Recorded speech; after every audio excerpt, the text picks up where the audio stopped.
3, 2, 1. Welcome everyone to our latest podcast episode.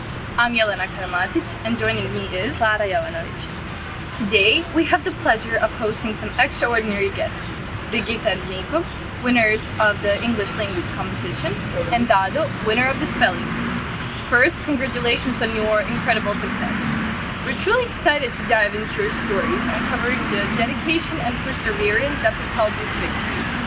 So, how did you feel when the results were announced, and what did they mean to you? Honestly, at first I was obviously anxious, since I didn't know what to expect. But I had a gut feeling actually that I knew I wrote it well, I thought. So coming in, I was nervous about it.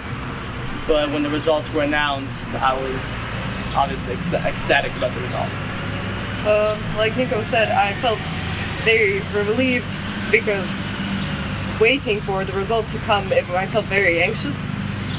When the results came, I was happy and I was proud of myself, but I feel there's always room for improvement and I could have done better, especially with all the practice and all the practice that I done.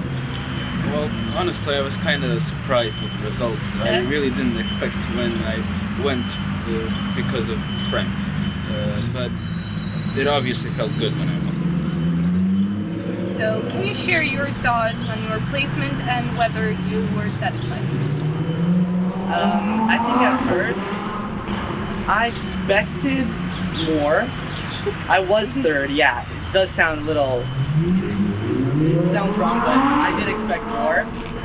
But throughout the day and actually thinking about being third place, I did come to accept it. And I am now glad and proud of myself, of course. At first, I felt disappointed because I thought I could have done better, but after I realized 6th in the whole county is still an amazing place. And well, I think I could have done a lot better, but I'm not really angry or sad about the placement. It's just I kind of dropped out in a bad way. Yeah. I have a question for you. Can you spell 12th now? Well, I think it's TWELFTH. So, could you explain the competition procedures you went through? I think it was really straightforward. They introduced us with the rules and then divided us into groups of 3. Took us to our classrooms. There was a teacher there and all the tests were already ready for us on our desks. Together with the tests was an envelope where we just wrote our name, named the teacher, and we got our code, which we had to keep until the end when we don't get the results. Since the result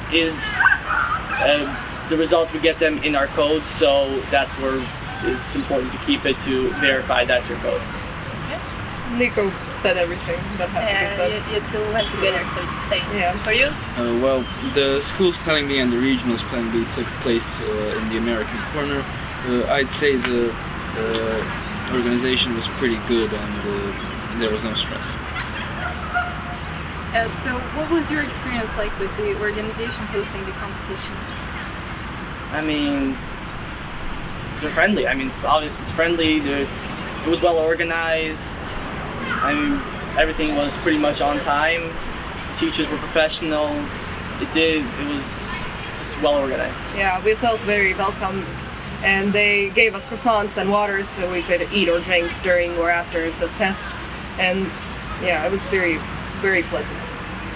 Well, I really have no complaints. It was pretty well organized. There was no stress during the competition. For the regional spelling bee, they brought in an American to host the competition. You could see some cultural differences in there, but he was kind of silly and funny, so it was worth it, I think. How did you prepare for your competition, and how long did your preparation last? Luckily, I had an amazing teacher who provided us with a great amount of tests, which I went through. And yeah, I just went through the tests, a little through the grammar behind it all, and that's it. Like Niko said, our teacher really helped us, and she gave us tests to practice, and gave us really good advice on how to solve problems efficiently. Well, obviously thanks to our teacher I got to the point where I got, but obviously I did prepare for the spelling bee at home. I did some online quizzes maybe like a week before the spelling bee.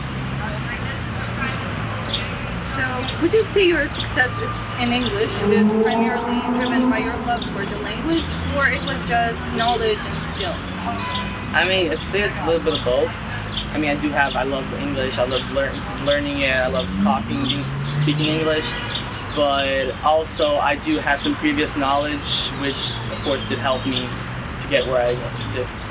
Yeah, just like Niko said, it's a little bit of both. Knowledge and skill is really a big part of it because I've been learning English since kindergarten, but also I wouldn't be able to learn it as well if I didn't love the language. So. Well, I'd also say it's a bit of both. I've been learning English since a very young age, and it's kind of become second nature. So that's all for this podcast episode. We hope you enjoyed and see you next time. Thank you for watching. Bye. Bye.